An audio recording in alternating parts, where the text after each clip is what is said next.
Well, hello again to all of you. Reverend Dominic here, and it's good to be with you again for another session today. My message today is pretty simple, really. It is to say thank you. I know it's a really crazy time in our lives today, and it's a really crazy time here at the church as well. With the cancellation of worship, it may seem to some folks out there that the church is shut down and we're really just don't have anything to do. And I can assure you that the opposite is true. We have never been so busy around here. We're busy because we're constantly having to invent new ways to deliver the ministry of Christ that the church exists to provide. That's not just true of my pastoral ministry, but it's true for the church as a whole.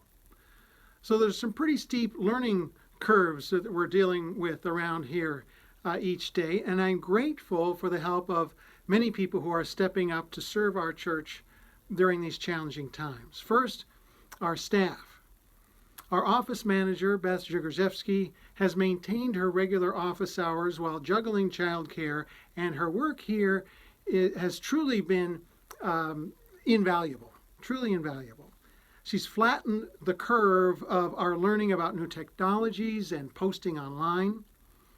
She's been great at anticipating things around the needs of Sunday school during this time, and has made sure that we are innovating our means of communicating with all of you.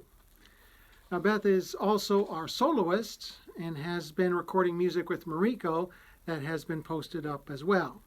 And speaking of Mariko, our Director of Music Ministries, a huge thank you to her as well, because she has been innovative in keeping connections with all of you and the children of Harmony Lights in particular. Mariko has always been willing to come in or record music from home or in the sanctuary for worship. And that's not just for worship, but also it provides a social connection for people to keep the church vibrant and moving and dynamic during these challenging times. Now, we also have many lay people who have been stepping up as well. Now, at the risk of leaving someone out, let me start by lifting up our senior deacons, Dan and Beth Hampson, who have been exceedingly accessible to bounce ideas off of and offer encouragement. The same goes for our worship deacons, Jim Osterman and Barbara Kroll Sinclair, who have been instrumental in our decision-making about when to return to in-person worship. They're also being very creative about ways of delivering a Sunday morning worship experience now and in the coming weeks. And a shout out also to Lisa and Candy, who have been monitoring church finances and keeping things up to date there.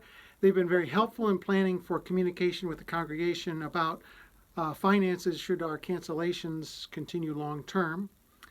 And also our Deacon of Spiritual Care, Becky Foth, has been helping out by staying in touch with our homebound roster of people as well.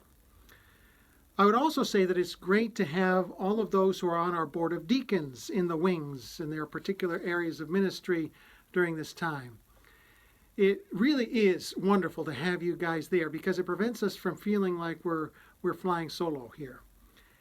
And I want to thank all of you who are part of our church. The way you practice your discipleship these days could not be more important. Whether privately, with your family, or online, or with people you encounter from a distance when you're out, you magnify the love of God in who you are. Beyond our church, I'm thankful for the Melrose Clergy Association for their sharing of ideas and resources during this time, along with our covenantal relationship with the Southern New England Conference of the United Church of Christ. And I'd be remiss if I didn't thank, as we all should, all of our medical professionals, some of whom are in our church, who are stretched to the absolute limit right now with only more to come. The stress that they are under right now is just enormous.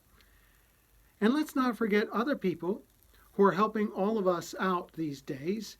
Think of farmers who continue to grow our food, truck drivers who deliver that food and other supplies to our local communities. Think of warehouse workers and grocery store clerks. Think of janitors and DPW workers who continue their important work, which is more difficult right now. Think of them and give thanks for them. we will get through this. We'll all get through this, and we'll all get through it because we're all working together in God's love to bring about a new day. If you look around and the ways in which people are pulling together right now, there really are great reasons to give thanks. So thank you for joining me today, and I wish you all the best.